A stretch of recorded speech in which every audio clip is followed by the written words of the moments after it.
Phone করে বলছে হুজুর থুতু গিলে নিয়েছি, হবে হবে? হ্যাঁ হবে। হুজুর ডাক্তারখানাতে বসে আছি, তাড়াতাড়ি বলুন ইঞ্জেকশন দেওয়া যাবে? হ্যাঁ হ্যাঁ যাবে। আচ্ছা হুজুর দুপুরবেলা শুয়েছিলাম, আমার বউ আমার পাশে যে শুয়ে পড়েছে, আর ঘুমের ঘুরে ওর গায়ে আমার হাত উঠে গেছে, রোজা ভেঙে যাবে না থাকবে? কই তুমি এই প্রশ্নটা করলে না? হুজুর আমার আব্বা মারা গেছে আজ 20 বছর, বড় বোনকে জমি দিইনি, 4 বিঘে জমি আমি চাষ করে খাচ্ছি, আর ওই জমি ধান ভাঙিয়ে চাল করে সারি খেয়েছি, রোজা হবে কিনা? নিজের স্বার্থে যেখানে ঘা পড়ে সেই প্রশ্ন কেউ করে না। কি বললাম বুঝলেন? এরকম লোক আপনাদের মুর্শিদাবাদে নেই অবশ্য, আছে যে বোনের জমি ফাঁকি দিয়ে দিয়েছে, আছে আছে আছে। ওই লোককে একবার বলে না যে বোনকে জমি দিইনি, ফাঁকি দিয়ে দিয়েছি, আর ওই জমি ধান চাউল করে ভাত খেয়েছি সাহারিতে, আর ইফতারের পরে ওই চাল দিয়ে ভাত খাবো, মরিচ আমার রোজাটা হচ্ছে কি একবার জিজ্ঞাসা করবে? তার মানে বোঝা যাচ্ছে যে ও সব ব্যাপারে ভালো বোঝে, নিজের ব্যাপারে বোঝে না, তাই না? কারণ নিজের স্বার্থের ব্যাপার আছে। কি বলছি বুঝতে পারছো? স্বার্থের ব্যাপারে ছোট্ট কারো জিনিস, কিছু ভালো ভালো জিনিস জেনে রাখুন। এক, সাহারি খাওয়া কি? সাহারি খাওয়ার কি কে বলছে শুনে আসুন? সুন্নত, ইয়েস ঠিক।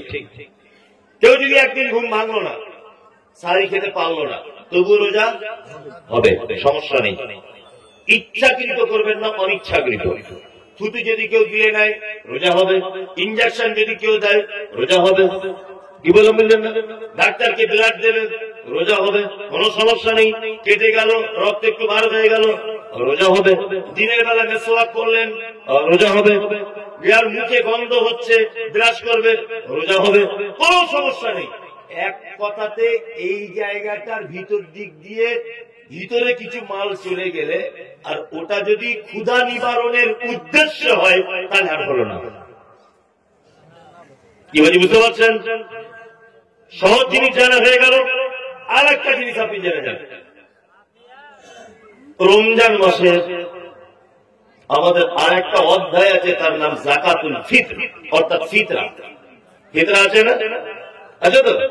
আচ্ছা, ফিতরা কখন দিতে হবে? এই ব্যাপারটা হানাফি, সাফি, মালিকি, দেওবন্দি, জামাত ইসলামী, পাথরচাপড়ি, আজমিরি, কাশ্মীরি, ওই আপনার ফুলপুরা, ওই দরগা, মাজার, ফারাইজি, তবলিগি কেউ জানে না।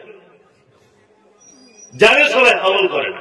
আমি বলে দিয়ে যাচ্ছি, এটা আমল করার চেষ্টা করবে ইনশাআল্লাহ। নেতা আমার এই কথা বলছে কে?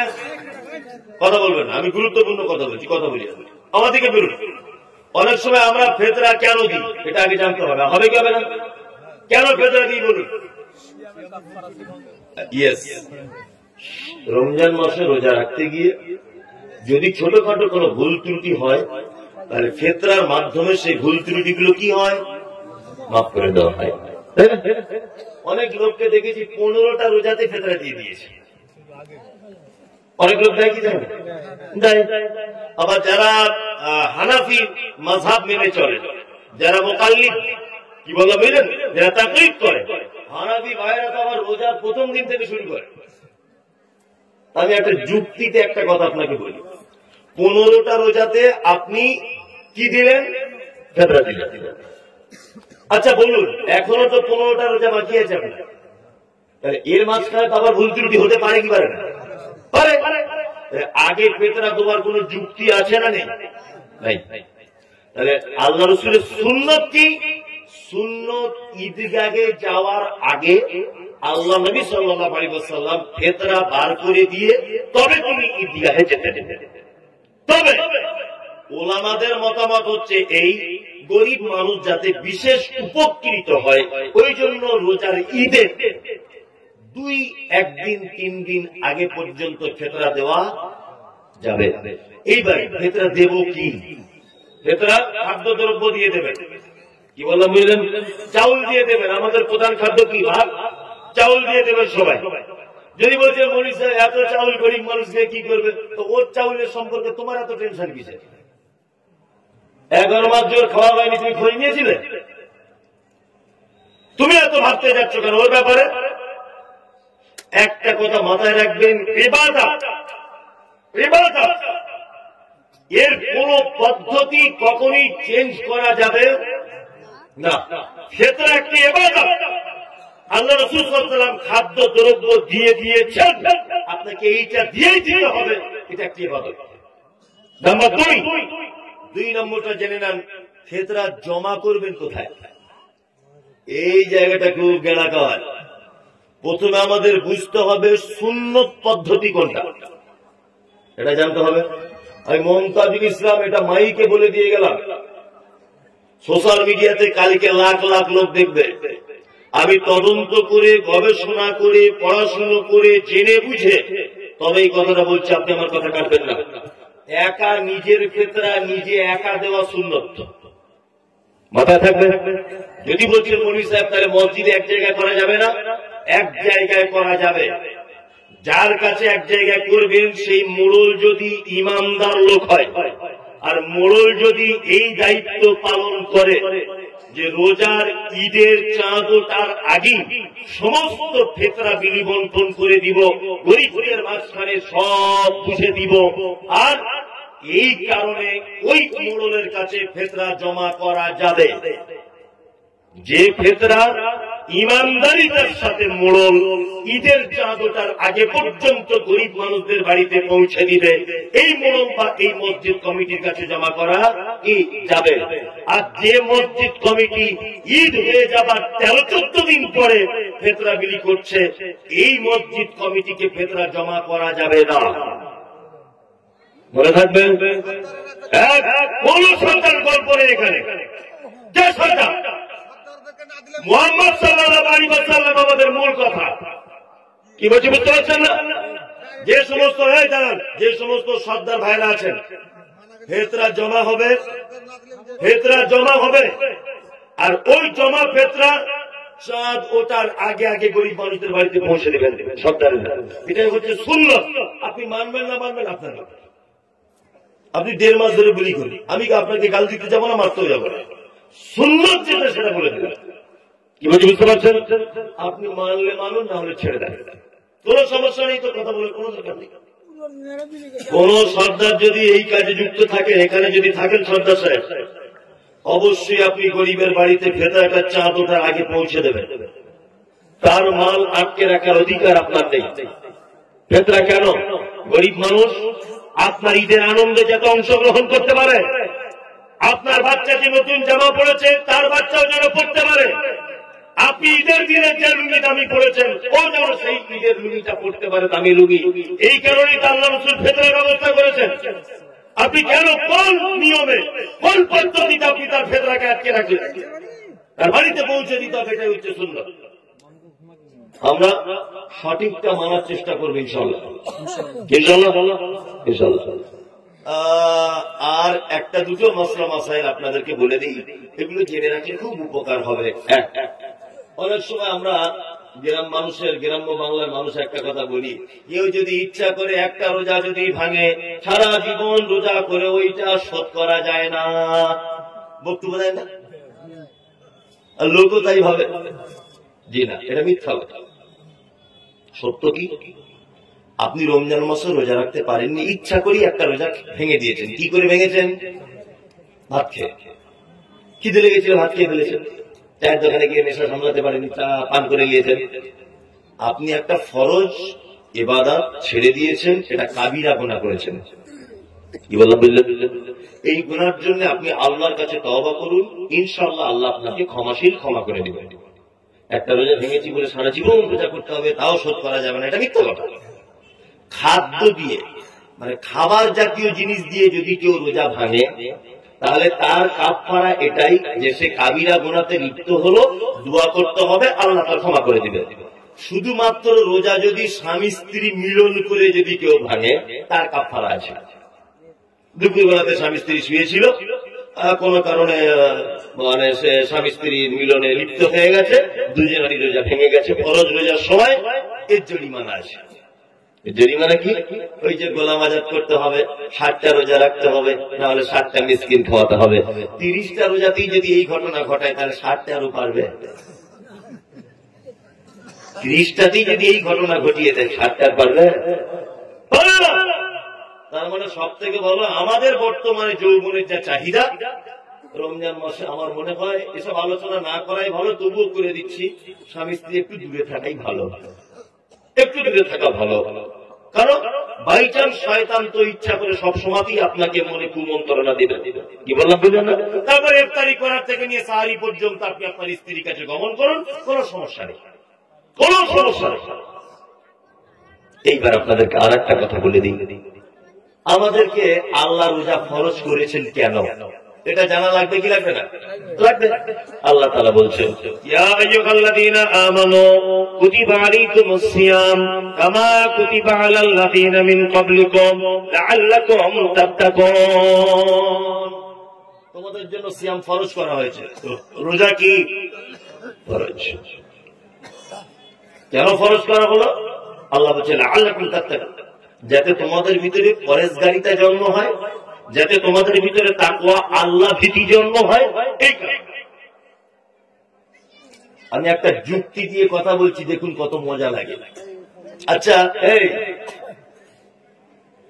পৃথিবীতে প্রত্যেক ইবাদতে ভেজাল করা যায় নিজে নিজে, আর প্রত্যেক ইবাদতে 2 নম্বরই করা যায়, ইচ্ছা করলে করা যায়, আর প্রত্যেক ইবাদত লোক দেখানিও করা যায়, জানেন না? দান করাটা কি ইবাদত না? ইবাদত তো ইবাদত। আচ্ছা, আপনি যদি এখন দান করেন, তা বক্তা আপনার নাম বলবে না? শুধু নাম বলবে না, বক্তাদের দোয়া করা ঢং কত আবার। হ্যাঁ, 20 টাকা দিয়েছে, তা প্যান্ডেলের ভিতরেই দোয়া ঘুরছে, 2000 দিয়েছে, প্যান্ডেলের বাইরে বার করে দিয়েছে, দিয়ে পালিয়েছে। আর কেউ 20,000 দিয়েছে, তা বলছে না তাকবীর, আল্লাহু আকবার, আল্লাহ দয়াময়, আল্লাহ ফেরদাউসে পৌঁছে দাও, আর জায়গা নাই জান্নাতে, যেমন হোক করে ঢোকাও। মানে এমন করে দোয়া করছে জান্নাতের জায়গা নাই। মানে 20,000 দিয়েছে, মাল অনেক বেশি। তাহলে বক্তারাও অনেক চালাক, কম দান দোয়া কম, মিডিয়াম দান দোয়া মিডিয়াম, বেশি দান এমন দোয়া করছে যে জান্নাতে ঢুকিয়ে তবে ফিরছে বক্তা। বুঝতে পারছেন? আবার এটা বক্তা গেল, আর যে দান করছে তারও গুণ আছে। দান করেছে, বক্তা সাহেব নামটা বলতে ভুলে গেছে, তো ঘুরে এসে আবার বলছে আমার নামটা বলুন। যে কি নাম? বলছে আমার নাম শফিকুল ইসলাম। তা বক্তা বলছে আল্লাহ যে দান করেছে তার নাম শফিকুল, মাফ করে দাও তুমি জীবনের ভুল, গোনা কথা তুমি তার মাফ করে দাও, এসে যা বলে আর কি। কি বলছি বুঝতে পারছেন না? এখন শফিকুল যখন নামটা বলছে, ও অত দূর চলে গিয়েছিল, আবার ঘুরে এসে বলছে আপনি আলেম মানুষ এত ভুল করেন। আমি টাটকা 2024 সাল হজ করে এলাম, বলুন আলহাজ শফিকুল 20,000। তার মানে কি আলহাজটা বাদ দিয়ে গেছে। আর যদি তার নাম না বলা হয়, আগামী বছর আর দান করবে না। তার মানে বোঝা যায় যে এই দানের ভিতরে অনেক রকমের বদমাইশি থাকে। থাকে কি থাকে না? লোক দেখানোর ব্যাপার থাকে। মেয়ে বিয়ে দিয়েছেন, হাজি সাহেব বিয়াই হয়েছে, আপনি তো বেনামাজি, আর হাজি সাহেব এসছে আপনার বাড়িতে বিয়াই, ও যাচ্ছে জোহরে মসজিদে, আপনি যদি না যান মান সম্মানের ব্যাপার, তখন বলছে মাসপিরার মা বাক্স থেকে পাঞ্জাবিটা বার করেন, একটু যায়, আর কি কিছু করার নাই। এটা করা যায়। আর অনেক লোক করেও, করে কি করে না? করে। লোক দেখে নিয়ে ইবাদত করা যায়। সারা বছর খোঁজ খবর কিছু নাই, ঈদের দিনে এমন পাঞ্জাবি পরে যাচ্ছে মনে হচ্ছে আব্দুল কাদের জেলানি আসছে আমাদের ঈদগায়। সারা বছর খোঁজ নাই, এরকম লোক আছে। এগুলো ঢং করা যায়, করা যায় না? ঢং করা যায়। একটা সার্টিফিকেট আছে, খুব সহজে কিনতে পাওয়া যায়। পৃথিবীতে সবকিছু অর্জন করতে হয়, একটা সার্টিফিকেট টাকা থাকলে হয়, তার নাম কি? হাজি। সারা জীবন জুয়া খেলো, সুদ খেলো, মদ খেলো, বদমাইশি শেষ নাই, সিনেমা হল ছিল, সব কিছু করেছে। বুড়ো বয়সে বলছে যাই পশ্চিম দিক থেকে ঘুরে আসি, টাকা অনেক বেশি, প্লেনে করে চলে গেল। বাড়ি এসে সবাই বলছে হাজি সাহেব, হাজি সাহেব, হাজি সাহেব, হাজি সাহেব। ও তখন মনে মনে ভাবছে মনে আমি সার্টিফিকেট নিয়ে এসেছি। বললেন হাজি সাহেব না বললে বাদে কেউ যায়, তাই তো?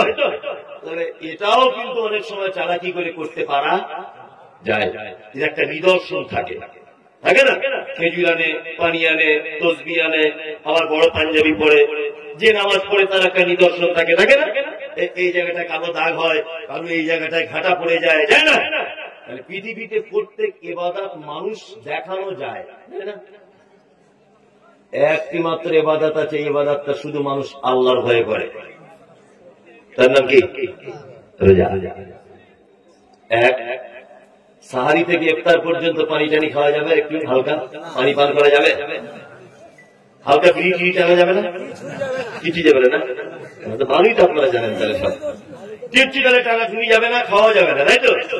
এইবার আপনি বাথরুম ঘরে গোসল করতে ঢুকেছেন, কথা বুঝবেন, কঠিন পিপাসা লেগেছে, বহরমপুরে গিয়েছিলেন কাজে, সাইকেল চালিয়ে এলেন, কঠিন পিপাসা, জান বার হয়ে যাচ্ছে, বাথরুমে দরজা লাগিয়ে দিলেন। বাথরুমে কেউ যায়? একাই যায়। আচ্ছা, তখন আপনি ইচ্ছা করলে 2 ঢোক পানি পান করতে পারতেন কি পারতেন না? পারতেন। কেউ করে? করে না। কার ভয় করে? আল্লাহর ভয় করে। সুবহানাল্লাহ, সুবহানাল্লাহ।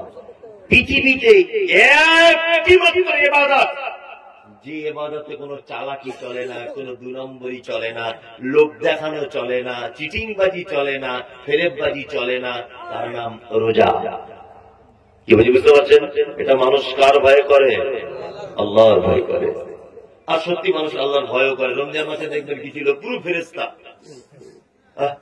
পুরো ফেরেশতা, মসজিদে গেলে জুতো চুরি, এত লোকের আমদানি, জুতো পাল্টাপাল্টি, কানে দুটো দাঁতন নিয়ে ঘুরছে, তো কি ইবাদতে! আল্লাহু আকবার।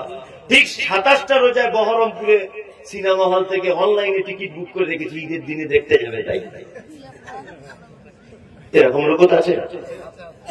ওকে যদি উমরপুরের গরুহাটে যদি বিক্রি করা হয় গোস্তের দরে 1.5 কুইন্টাল ওর শরীরে গোস্ত, অথচ রমজান মাসে বলছে পরিশ্রম আমার গ্যাসের অসুখ, রোজা রাখতে পারি না, অথচ মনে হয় একটা ছোট বকরি ছাগল ভুনা করে দিলে একাই খেতে পারবে, আরাম করে রমজান মাসে রোজা রাখে।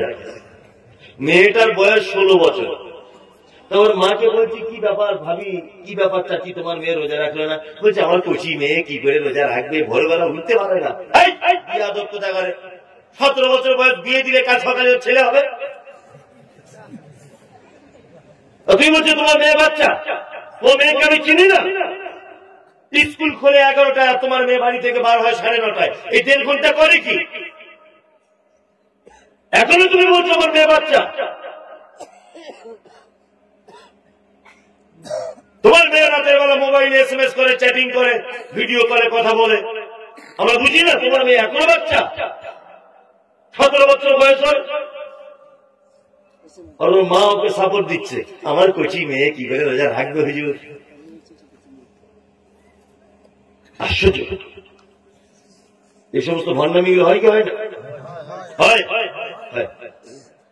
শুনুন, অর্ধেক রোজা নেই, অর্ধেক রোজা বলে কোন রোজা নাই।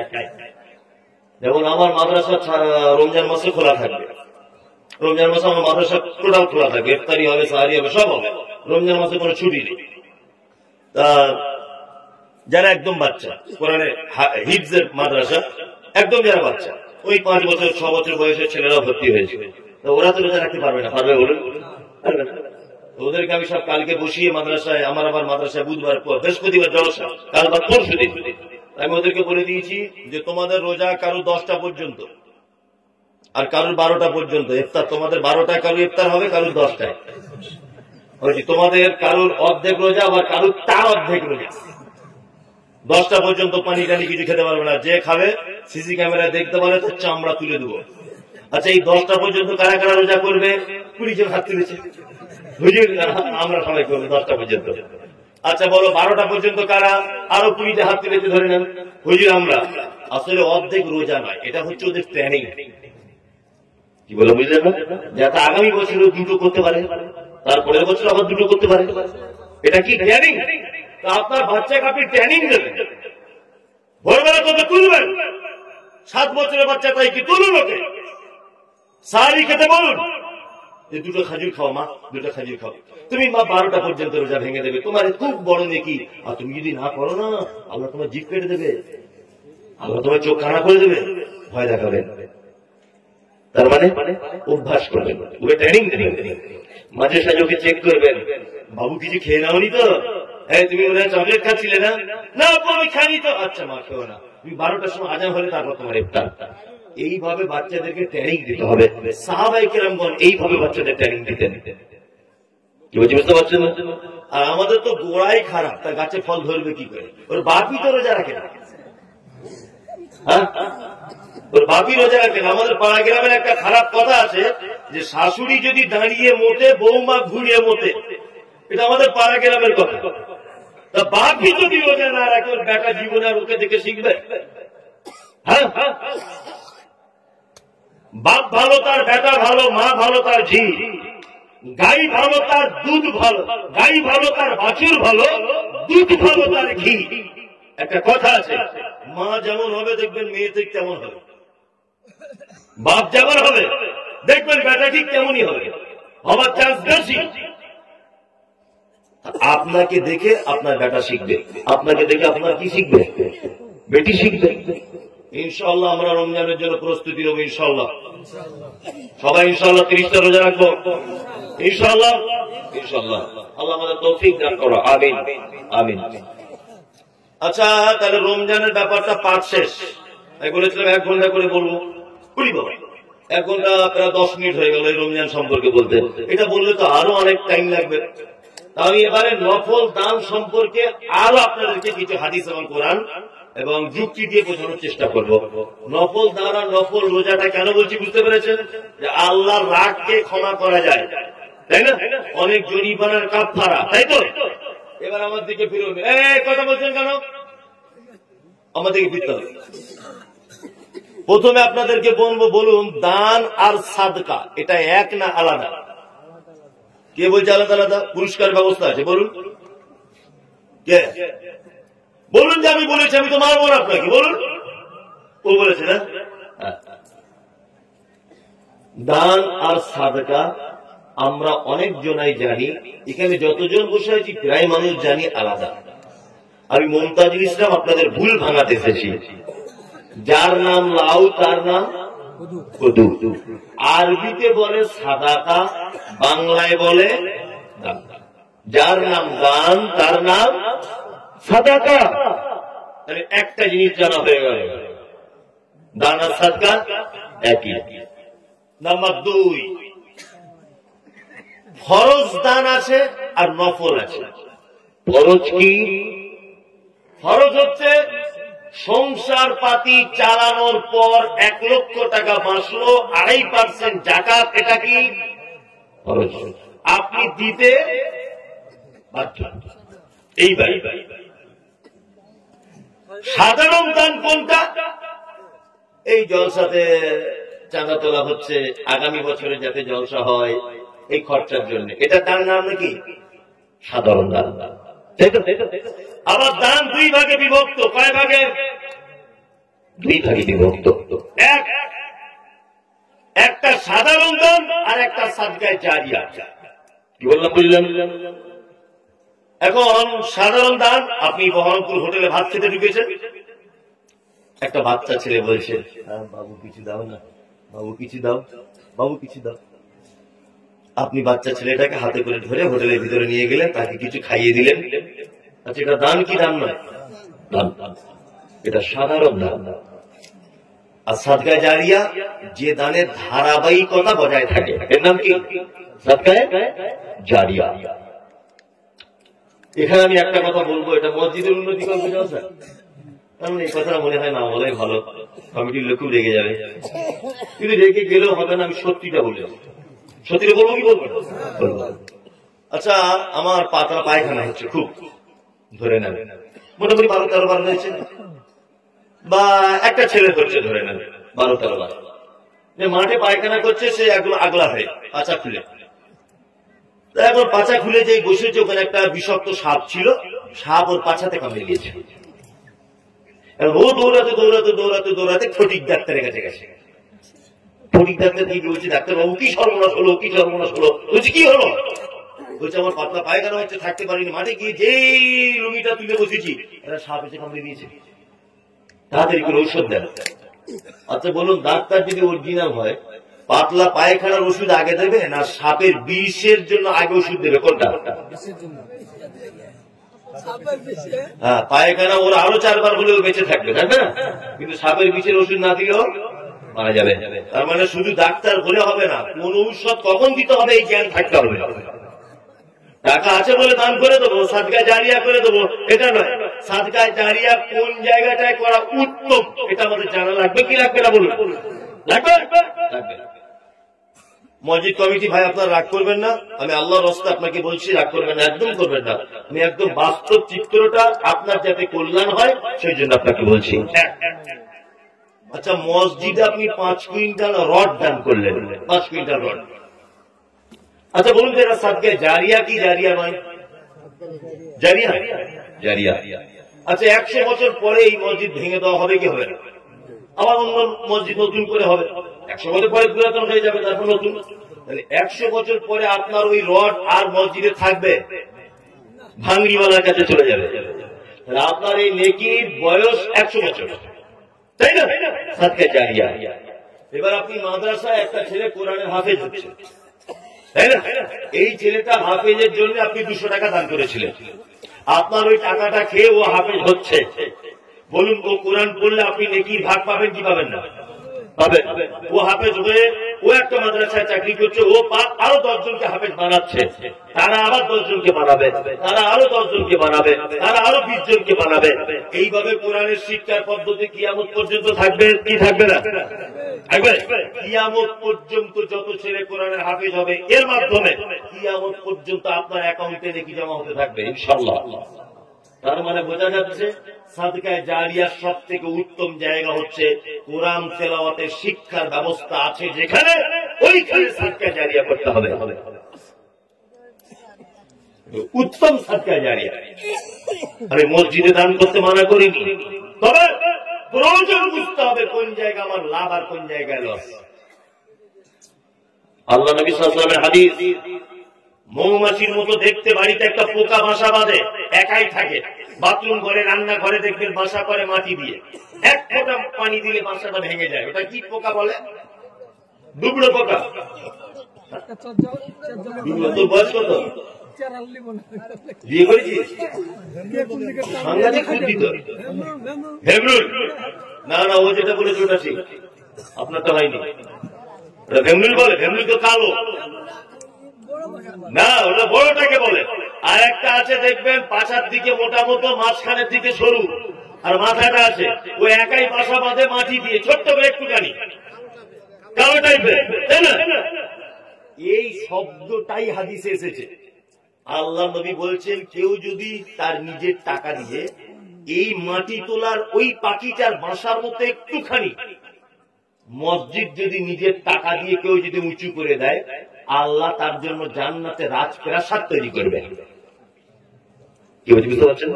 মসজিদ দান করা কোন ব্যাপার নয়, কিন্তু আমি আপনাকে বলছি এই দানের লংজিভিটি 100 বছর।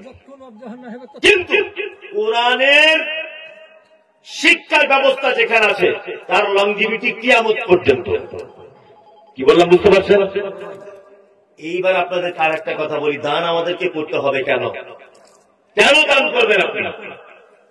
আল্লাহ নবী সাল্লাল্লাহু আলাইহি ওয়াসাল্লাম তিনি বলেছেন, ইত্তাকুন্নার ওয়ালা বিশিক্কি তামারিন, তোমরা জাহান্নাম থেকে বাঁচো, যে কোনো মূল্যে বাঁচো। জাহান্নাম থেকে বাঁচার কিছু নেই।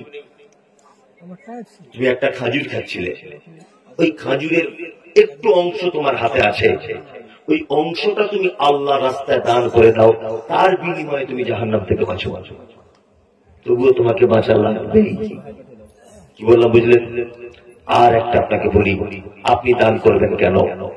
আচ্ছা, যে সম্পদগুলো আপনার বর্তমানে আছে, এই সম্পদ কার? আল্লাহ। তো ভালোই তো, আপনারা সব বোঝেন তো। তাহলে আপনার ব্যাংকে যে টাকা আছে, জমি আছে, জায়গা আছে, ধান আছে, ভুট্টা আছে, এগুলো সব কার? আল্লাহ।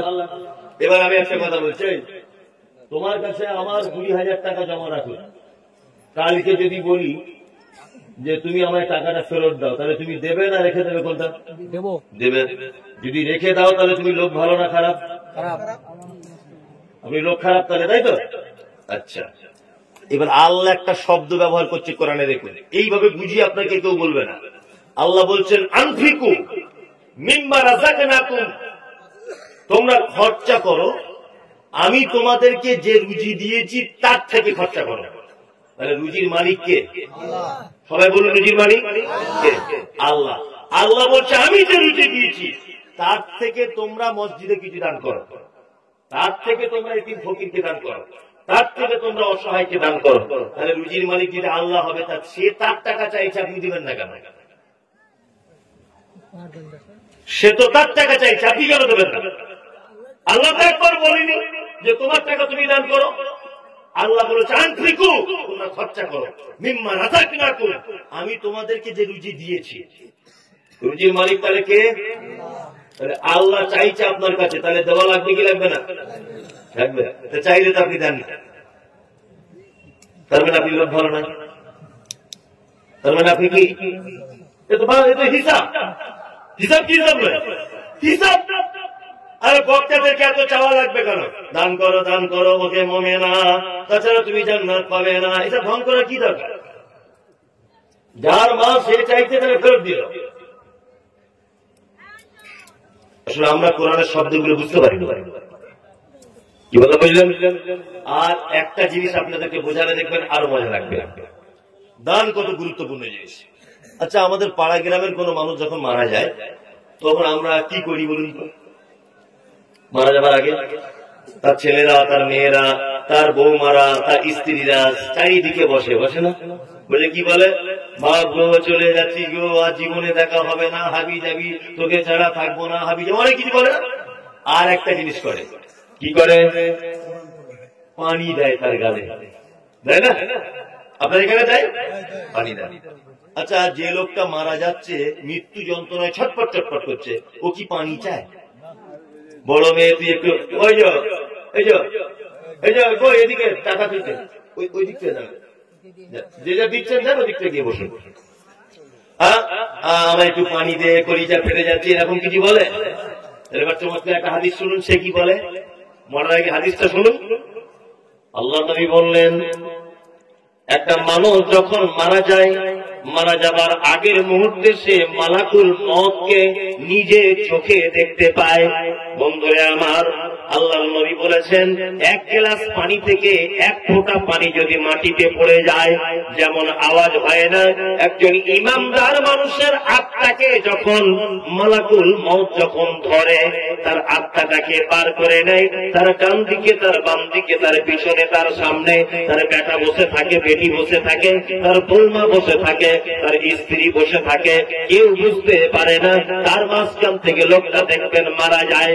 কেউ মারা যাওয়ার সময় চোখটা বন্ধ করে দেয়, কেউ চোখটা খুলে রাখে, কেউ হাস্য মুখ নিয়ে থাকে, কেউ গালটা বেঁকে যায়, কারণ নাক দিয়ে রক্ত পড়ে, কারোর হাত বেঁকে যায়, কারোর পা বেঁকে যায়, কেউ কুচো হয়ে যায়।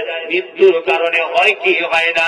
বিশ্ব নবী বললেন, এই ইমানদারেরা শুনে রেখে দাও, একজন ইমানদারের আত্মাকে যখন মালাকুল মউত যখন পার করে, লোকটা যদি আল্লাহওয়ালা হয়, লোকটা যদি পরেশগার হয়, তাহলে একটা শিশু যেমন তার মায়ের কোলে খাওয়া দিতে দিতে যেমন ঘুমিয়ে পড়ে, ঠিক তেমন যেন লোকটা আস্তে আস্তে করে ঘুমিয়ে যায়, পৃথিবীর কেউ বুঝতে পারে না।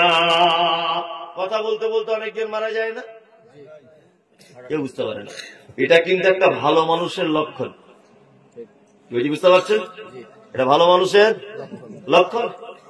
আর একটা কথা বলি, বিশ্বনবী বললেন, লোকটা যদি খারাপ হয় তাহলে মালাকুল মউতকেও নিজে চোখে দেখতে পায়, আর নিজের চোখে দেখতে পাওয়ার সাথে সাথে মালাকুল মউত এত কঠিন করে তার আত্মাকে ধরে বার করে, তার নাকের শিরা, তার চোখের শিরা, তার হাতের শিরা, সমস্ত শিরাগুলি যেন মালাকুল মউতের হাতে যেন ছিঁড়ে চলে আসার উপক্রমণ হয়। এই সময়তে ওই লোকটা একটি কথা বারবার বলে, আল্লাহ তাআলা বলছেন, আনফিকু ইম্মা রাযাকনাকুম মিন ক্বাবলি আন ইয়াতিয়া আহাদাকুমুল মাউত ফায়াকুলা রাব্বি লাওলা আখরতানি ইলা আজালিন করিব ফাসাদদাকা ওয়া আকুম মিনাস সালিহিন। ওই লোকটা বলে, আল্লাহ গো, আমি মালাকুল মউতকে দেখতে পেয়েছি, পৃথিবী নামক জায়গাতে আমার আর বাঁচার রাস্তা নাই, আমার কাছে মালাকুল মউত চলে এসেছে, আমার আত্মাটাকে পার করে নিয়ে চলে যাবে। আল্লাহ গো, তোমার কাছে কিছুই চাই না, একটা জিনিস চাই, তুমি আমাকে একটু সময় দাও, এই সময়টার দেওয়ার কারণে আমি দুনিয়াতে যাই। ফাসাদদাকা ওয়া আকুম মিনাস সালিহিন। আল্লাহ আমাকে একটু টাইম দাও, আমি একটু সাদকা করে আসি। তাহলে মরার আগে লোকটা কি বলে? আল্লাহ আমাকে একটু টাইম দাও, একটু দান করার সুযোগ দাও। বলে কি বলে না? বলে। এবার এইখানে একটা গভীর তথ্য আপনাদেরকে দিচ্ছি, দেখুন। পৃথিবীর শ্রেষ্ঠ ইবাদতের নাম কি বলুন? বলুন। নামাজ। ঠিক বলেছে, পৃথিবীর শ্রেষ্ঠ ইবাদত, তাই না?